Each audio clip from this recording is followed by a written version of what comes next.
എന്തിനാ ഇപ്പോൾ വിളിച്ചേ? ഞാൻ ചത്തോന്നറിയാൻ വേണ്ടിയിട്ടാണോ? ഞാനേ ചാവാനായിരുന്നു. ഞാൻ ചത്തു കഴിഞ്ഞാൽ നീ എങ്ങനെ അറിയുമായിരുന്നു? ഞാനൊന്ന് വീണു, എൻ്റെ കാല് പൊട്ടി. എന്തോരം ചോരയെന്നറിയോ പോയത്.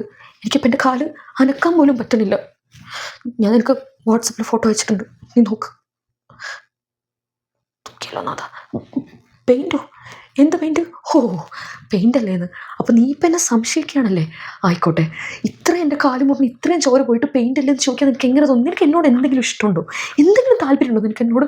അതെങ്ങനെയാ? നിനക്ക് നിൻ്റെ ഫ്രണ്ട്സിൻ്റെ കൂടെ ട്രിപ്പ് പോകാനായിട്ട് സമയമുണ്ട്. ഞാൻ ഇൻസ്റ്റാഗ്രാമിൽ കണ്ടു നീ ഇട്ട സ്റ്റോറി. നീ നിൻ്റെ ഫ്രണ്ട്സിൻ്റെ കൂടെ ചുറ്റിക്കറങ്ങി നടക്കാം. അതിൻ്റെ ഇടയിൽ എൻ്റെ കാലൊന്ന് മുറിഞ്ഞ് പറയാൻ വിളിച്ചപ്പോൾ നിനക്ക് ഫോൺ എടുക്കാൻ വയ്യ. അപ്പോൾ ഇത്രേ ഉള്ളൂ നമ്മൾ തമ്മിൽ. നിനക്ക് എന്നോട് ഒരു സ്നേഹവും ഇല്ല, ഒരു കെയറിങ്ങും ഇല്ല, ഒന്നുമില്ല. ഇതിങ്ങനെ പോയാൽ ശരിയാവില്ല. ഈ റിലേഷൻഷിപ്പ് ശരിയാവില്ല. എനിക്കിതിനെ വേണ്ട. Good bye. രാത്രി 2 മണിക്ക് വാട്സപ്പിൽ ഓൺലൈനിലിരിക്കണം. അത് എന്നോട് ഗുഡ് നൈറ്റ് പറഞ്ഞു പോയിട്ട്. അങ്ങനെ വിട്ടാൽ ശരിയല്ലല്ലോ. നീ എന്താ ഈ സമയത്ത് ഓൺലൈനിലിരിക്കണേ? എന്താ ഓൺലൈനിലിരുന്നോ? പിന്നെ എന്തിനാ എന്നോട് ഗുഡ് നൈറ്റ് പറഞ്ഞേ? ഓ, എനിക്ക് മനസ്സിലായി. എന്നോട് സംസാരിക്കാൻ താല്പര്യമില്ല. അല്ലെങ്കിലും എന്നോട് സംസാരിക്കാനല്ലേ താല്പര്യമില്ലാത്തുള്ളൂ. അതുകൊണ്ട് എന്നോട് ഗുഡ് നൈറ്റ് പറഞ്ഞിട്ട് നീ ഓൺലൈനിലിരിക്കണം. എനിക്ക് മനസ്സിലാവുന്നുണ്ട്. ഞാനിങ്ങനെ പൊട്ടത്തൊന്നുമല്ല. എന്നോട് ഗുഡ് നൈറ്റ് പറഞ്ഞിട്ട് നീ വാട്സപ്പിൽ രാത്രി 2 മണിക്ക് ഓൺലൈനിലിരിക്കണം എന്തിനാണെന്ന് എനിക്ക് നല്ലോണം മനസ്സിലാവുന്നുണ്ട്. നിനക്ക് വേറെ വല്ല ബന്ധം ഉണ്ടെന്നുണ്ടെങ്കിൽ പിന്നെ എന്തിനാ എന്നെ വെച്ചുകൊണ്ടിരിക്കണേ? എനിക്ക് ഈ റിലേഷൻഷിപ്പിന് താല്പര്യമില്ല. Good bye. മെസ്സേജ് ഡെലിവേർഡ് ആയിട്ട് 5 മിനിറ്റായി. ഇതുവരെ ഞാൻ മെസ്സേജ് അയച്ചിട്ട് റിപ്ലൈ ഇല്ല.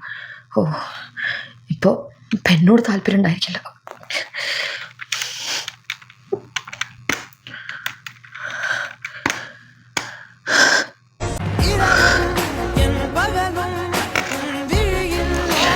നീ എന്താ ഞാൻ മെസ്സേജ് ഇട്ട് റിപ്ലൈ തരാത്തെ? നീ ഓൺലൈനിലിരിക്കണം നിനക്ക് എനിക്ക് മാത്രമാണോ മെസ്സേജിന് റിപ്ലൈ ചെയ്യാൻ പറ്റാത്തത്? എന്ത് ഓഫീസ് കോള്? നീ വാട്സപ്പിലാണോ ഓഫീസ് കോൾ ഉണ്ടാക്കണേ? ആയിക്കോട്ടെ, നീ വാട്സപ്പിൽ നിൻ്റെ ഓഫീസിൻ്റെ കാര്യങ്ങൾ ഡീൽ ചെയ്തുകൊണ്ടിരിക്കുക എന്ന് വെച്ച് എൻ്റെ മെസ്സേജ് റിപ്ലൈ തരാൻ ഒരു 5 മിനിറ്റ് പോരെ? അത് എനിക്ക് വേണ്ടി തരാൻ പറ്റില്ല. എനിക്ക് വേണ്ടി ഇപ്പം നിനക്ക് ടൈം ഇടാൻ പറ്റില്ല. നമ്മുടെ റിലേഷൻഷിപ്പിൽ നിനക്കൊന്നും ഇൻവെസ്റ്റ് ചെയ്യാൻ പറ്റില്ല.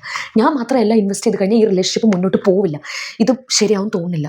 അല്ലെങ്കിൽ വേണ്ട, ഇതായിരിക്കും എൻ്റെ ലാസ്റ്റ് മെസ്സേജ്.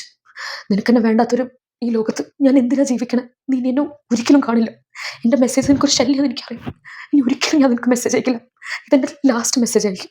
ഞാൻ നിന്നോടൊന്നല്ല, ഈ ലോകത്തിനോടെ ഞാൻ ഗുഡ് ബൈ പറയാം. Good bye. ഡോക്ടറെ കണ്ടു. ഡോക്ടർ പറഞ്ഞത് എനിക്ക് സ്ട്രെസ്സാണ്. ഞാനൊരു മെസ്സേജ് അയക്കുമ്പോൾ നിനക്ക് അപ്പം റിപ്ലൈ തന്നാൽ എന്താ? ഈ 2 മിനിറ്റ് 3 മിനിറ്റൊക്കെ റിപ്ലൈ തരാൻ എടുക്കാമെന്ന് പറഞ്ഞു കഴിഞ്ഞാൽ അത് വലിയൊരു ടൈമാണ്. നമ്മുടെ ഇടയിൽ എന്തിനാ അത്രയും ഗ്യാപ്പ്?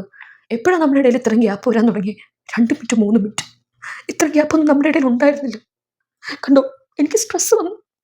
ഭയങ്കര സ്ട്രെസ്സാണ്. ഇതാ എനിക്ക് ഡോക്ടർ പറഞ്ഞത്. നീ കാരണം എനിക്ക് സ്ട്രെസ്സ്. നീ കാരണം എനിക്ക് എന്തെങ്കിലും സംഭവിച്ചുണ്ടല്ലോ.